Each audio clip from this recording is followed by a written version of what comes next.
here from the Financial Toolbox for this week's question. So the question comes to me, hey Jesse, can you tell us about the brick story? And rumor has it you have a brick in your office. What's all that about? Well, yes, I do have a brick in my office, and I'd be happy to share the story with you.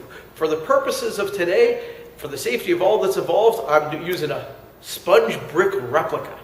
But the story is very important, and the reason why I have this is because if you're investing for the long term, you need to have a brick. Let me explain why. Well, whenever I begin a relationship with someone financially, we set up their plan, I put a brick on the table. They look at the brick and they think perhaps they made a wrong decision. They say, what's this? I say, it's a brick. They say, well, that's fine. What's it for? Well, it's your brick. Well, why do we need the brick? And here's the story.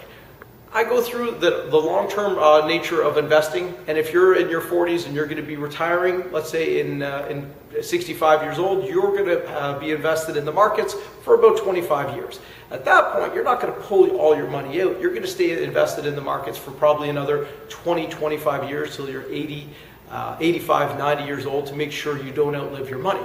So we're dealing with 40, 50 years of a time horizon you're going to be involved in the markets with.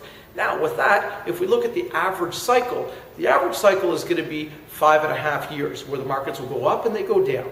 Now, 4.5 of those years, historically speaking, the markets go up, and they go up on average of 98%. 1 to 1.5 of those years, they go down, and they go down on average of 23 to 30%. Now, I can't be responsible when the markets go up, nor when it goes down. It's going to be your behavior around that that'll make all the difference.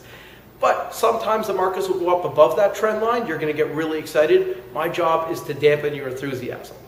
When the markets go down below that trend line, you're going to be really upset. My job is to help you not get too concerned about that. Everything goes in cycles, as they naturally do. Keep in mind, the last two market crashes we had was just over 10 years. We had Y2K, we had 2008. Both of those times, the markets went down by 50%. Cut your investments in half if you were invested over the long term in equities. So that's what the brick is for. So I tell people, when you're investing, you're going to need to hold on to this for the times that the markets go below where you're happy with, where your comfort zone is.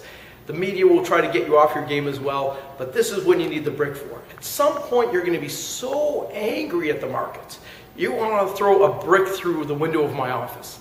Now, as the story first was told, when my office was on the first floor with the window facing outside, this was a lot easier of a story to tell. We're now on the 7th floor. You really have to work your arm on this. So at this point, I say, here's the brick for that time because it will happen. Expect it. But you got to promise me one thing. When you're standing outside of my office on a beautiful starry night and you're thinking, I'm going to let this brick go, and you're just about to let the brick go, you got to promise me one thing. You got to promise me to attach a check to that brick just before you throw it, because that's when you should be investing. Interesting takeaway from this story, because when the markets are on sale, emotionally you're not going to be happy about it, but that is the best time to invest. So I hope you enjoyed the story for today. Jesse signing off from the Financial Toolbox. Let me know how you like the brick story. Send in your questions. I'd love to keep answering them. You guys are awesome. Jesse signing off.